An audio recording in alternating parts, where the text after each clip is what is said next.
Olha só, quais são os erros mais cometidos pelas pessoas no momento em que estão escrevendo? Claro que eu não estou falando de você, de jeito nenhum, nunca na vida, mas você já deve ter recebido algum texto que você fala, gente, que coisa horrorosa, que coisa medonha é essa? Primeiro ponto, o nosso texto ele tem de ter clareza.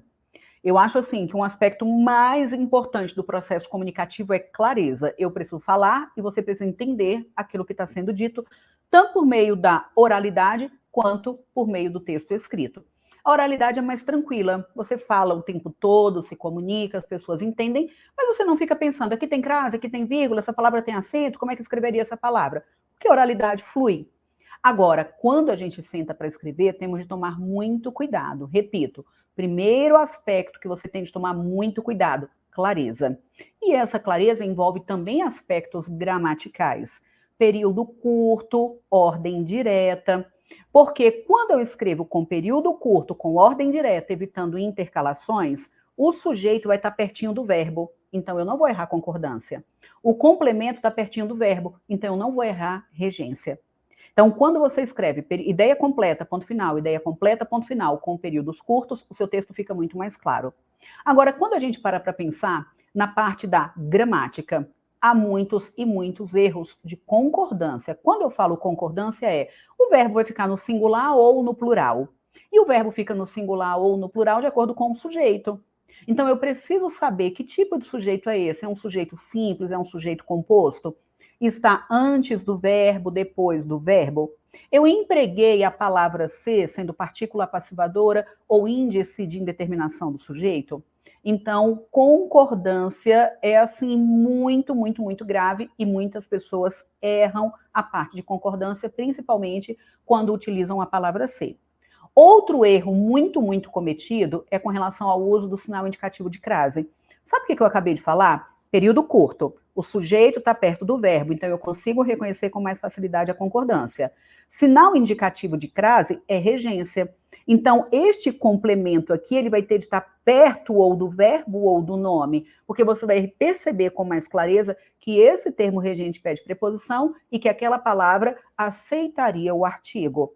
Então, o sinal indicativo de crase também, vocês não têm ideia do tanto que a humanidade erra quanto ao uso do sinal indicativo de crase, só que não é decorar. Não é decorar. Você precisa entender que é um mecanismo lógico.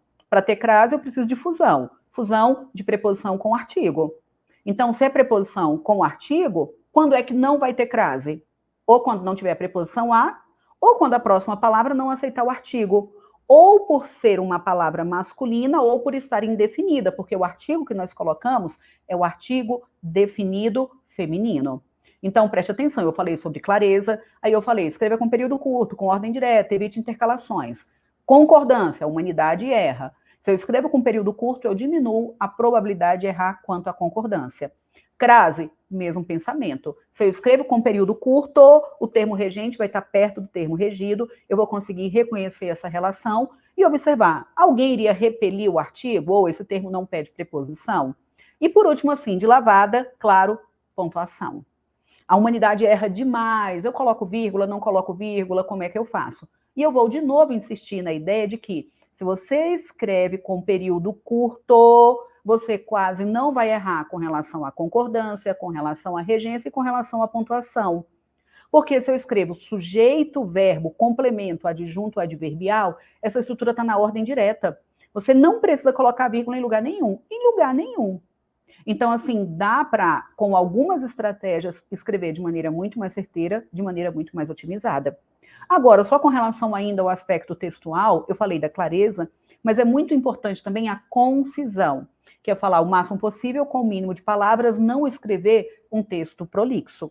Perfeito? Então, passei aqui só para dar essas dicas. Agora, olha só, se você quer muito mais conteúdo como esse, você vai clicar num link maravilhoso que está logo aqui abaixo, e você vai ser direcionado para o meu blog e vai perceber que lá tem muito, muito, muito mais conteúdo e que tem um curso maravilhoso que foi feito especialmente para você aprender português de maneira muito prática, no espaço de tempo muito curto, com 25, 28 horas no máximo. Eu coloco 25, 28 porque eu resolvo muitas questões.